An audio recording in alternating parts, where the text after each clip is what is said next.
Hi, I'm Lesley Logan, and here at my Pilates studio, and we are going to talk about the neck pull. So I know I've been talking about the neck pull a lot, and it's because I really love it, and I wanted to give you just like a down and dirty version of the neck pull.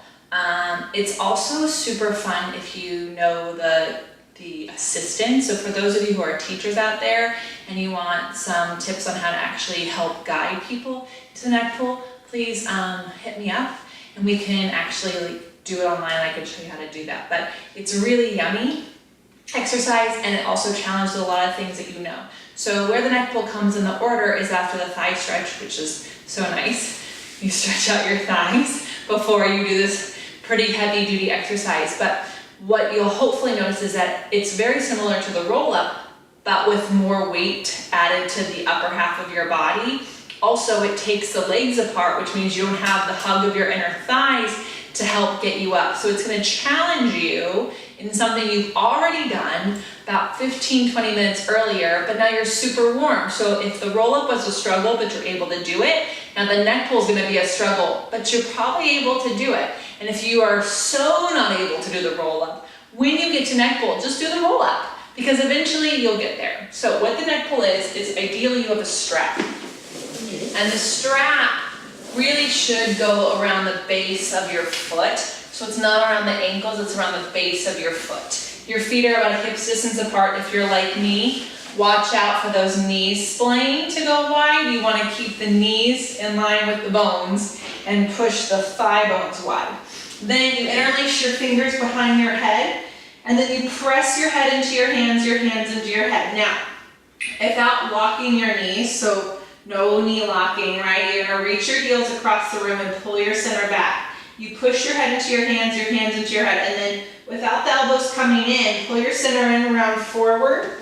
Now, I'm gonna lift up and over myself. I'm not trying to put my head on my toes. I'm trying to create as much space here as I can. So notice that I'm not sticking my butt out, and I'm gonna pulse. 1, 2, 3. Sit up. I'm not sitting forward on my sit bones or behind them. I'm sitting on top of them. I get really tall, and then just push your stomach back and roll all the way down. Right here is where I push my head into my hands more and my hands into my head to get the pull on my neck and a really awesome stretch. Round forward and dive in. 1, 2, 3, up. Roll back, back, back. Press your head into your hands and your hands into your head. I'm going to do one more. Round forward, peel up. 1, 2, 3. Sit tall and reach your stomach away from your feet as you go all the way down. Okay? So it's a really yummy test in the body. The more you love it, the less you'll hate it. I promise. It's just one of those, if you hate it, it's going to keep being hard for you.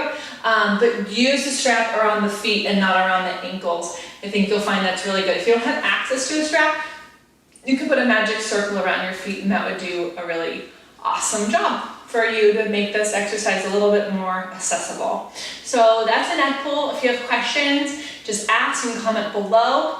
The neck pull comes to 4 high sisters and high bicycle if you are doing the super advanced original order. If you're not, it's a really delicious way to open up the back before you go into like your shoulder bridge and your twist and reach, or your spine twist, excuse me. So I hope you enjoy that, and I look forward to seeing you next time. I'm Lesley Logan. Thank you so much for watching.